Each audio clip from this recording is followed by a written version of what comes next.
Hello, and thank you for joining us today in our studies of First Kings. Today we come to First Kings chapter 22, and this will be our final video in our study of First Kings. And as you come into chapter 22, we have the end of the account of Ahab. But there are several things as you go through this chapter that really come across in a way where they're different, they're distinctive, they're not like what you would expect to see given the situation that we know was in place in the previous chapters. So let's look at some of the things in this chapter that both we can see things that we learn from, but also see some very distinctive situations. The first one is found in the alliance that takes place at the start of the chapter between Jehoshaphat, the king of Judah, and Ahab, the king of Israel. Not only are they a part of two different parts of the kingdom of Israel that have generally been at each other's throats since Rehoboam and Jeroboam, but they also are two different kinds of kings. You know, oftentimes when you would have an alliance, you would have two kings of the same type, or two kings that are those that are evil, or two kings that are good, or so on.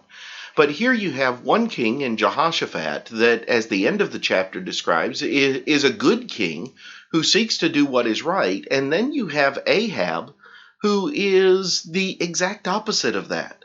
Ahab goes out of his way to do what is wrong most of the time. And yet here you're going to have an alliance between Ahab and Jehoshaphat in going against the king of Syria. Now, with that, Jehoshaphat is going to make a request that Ahab is not going to like.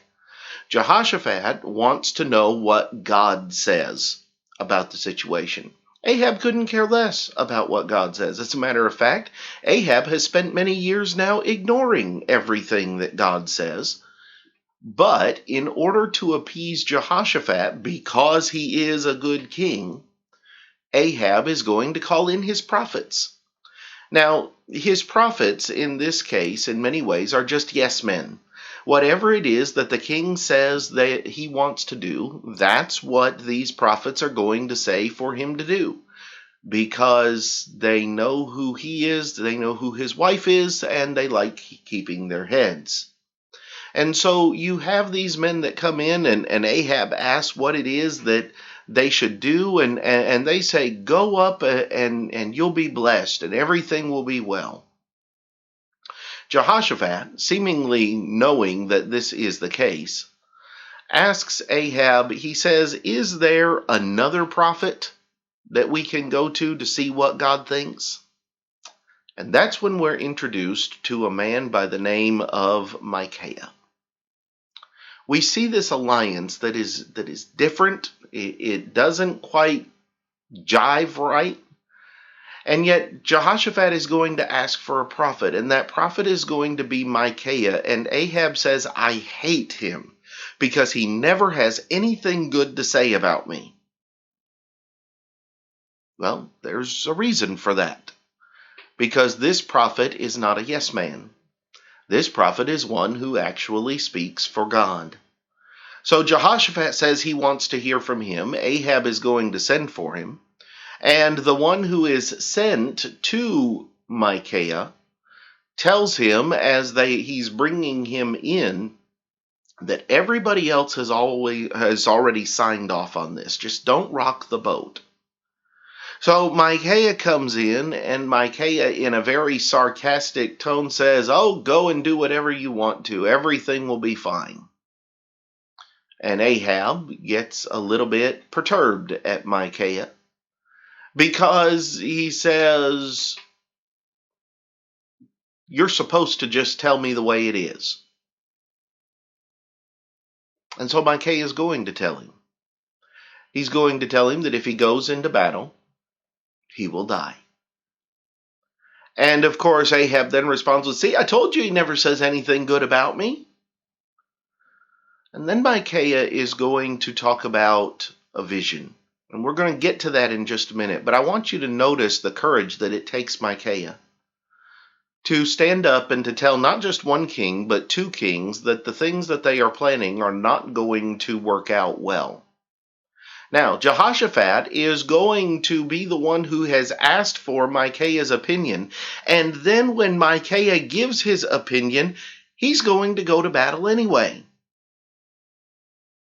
So even with receiving the opinion of the prophet, and even with the prophet telling him what it is that God has said, he's still going to follow through with it. Now, part of that may be because of the message that comes from the vision. Because this area is one that, for many people, gets a little prickly. But I want you to notice what it is that takes place beginning in verse 19. In verse 19, Micaiah does not say, "The Lord said this." He says, "I saw the Lord sitting on the throne." Now that is the normal prophet speak for "I had a vision." And Micaiah says, "I saw the Lord sitting on the throne. All the host of heaven was standing by on his right and on his left. And the Lord said, 'Who will persuade Ahab to go up so that he may fall at Ramoth Gilead?'" And they start coming forward with different ideas and different opinions. And one of them says, "I'll just put a lying spirit into the mouth of all his prophets." Now, had all the prophets been lying? Yes, they had. Had that specifically been something that God placed there? We don't know necessarily. Micaiah says, from the standpoint of this vision, that all of the prophets were lying, is essentially what it says. And yet some of these, if not all of these, are ones who supposedly claim to be speaking for God. Yet even if that were the case, Micaiah, who is determinately speaking for God, has already told Ahab, this is not going to go well. As a matter of fact, this is not going to be what you want to do if you value your life. And yet Ahab is going to go anyway. And Jehoshaphat is going to go anyway.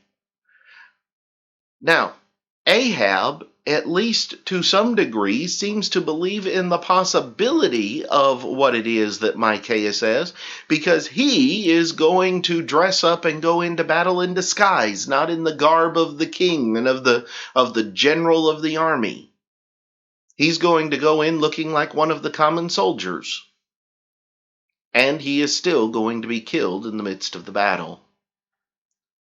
But you have here this vision that Micaiah is going to talk about. And the vision is basically going to be a statement of the fact that God knows that Ahab is going to go no matter what. Because Ahab doesn't listen to what God says. And even as Micaiah speaks, Zedekiah is going to come and strike Micaiah and say, "When did the Spirit of the Lord leave me and go to you?" Micaiah is going to have his response for him about the proof that it is actually the Spirit of the Lord speaking. But you have here this very interesting circumstance where Micaiah is going to tell the king he's going to die, and then tell him a vision showing that this is actually in many ways the Lord's judgment upon him, and Ahab, who never does what the Lord says, is going to do it anyway. And so there's very distinctive ways in which God is going to utilize these things.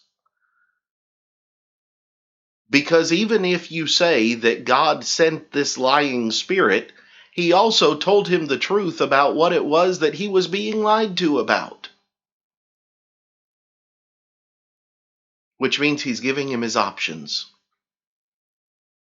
Ahab can take the option of hearing what he wants to hear. Ahab can take the option of hearing the truth and ignoring it. which is what he does, or Ahab can listen and he can adjust accordingly, which Ahab has never been good at doing. And so you see here in 1 Kings chapter 2 the situation that a man who is not willing to listen to God gets placed in. But you also see the different ways that God will interact with people depending upon how they respond to him. And the things that people will put themselves in, the situations that people will put themselves in when they are not willing to listen to God. Ahab is going to fall in battle, just as Micaiah said. And Jehoshaphat is almost going to fall in battle because of what Ahab does in setting things up. However, he is going to escape the calamity. These are some of the things that I've seen in 1 Kings chapter 22. I hope that they have been beneficial to you. I know that sometimes in certain areas we garner more questions than we do answers, and there's things that we simply don't know, and there's things that we simply can't answer. But I hope that these things have been enough to increase your study and to encourage your curiosity. This concludes our study of 1 Kings. We're going to take a few days break, and then we will begin our study into 2 Kings. And I hope that you will join us then. We plan to begin that sometime next week. Hope that you'll join us then. But until then, have a great day.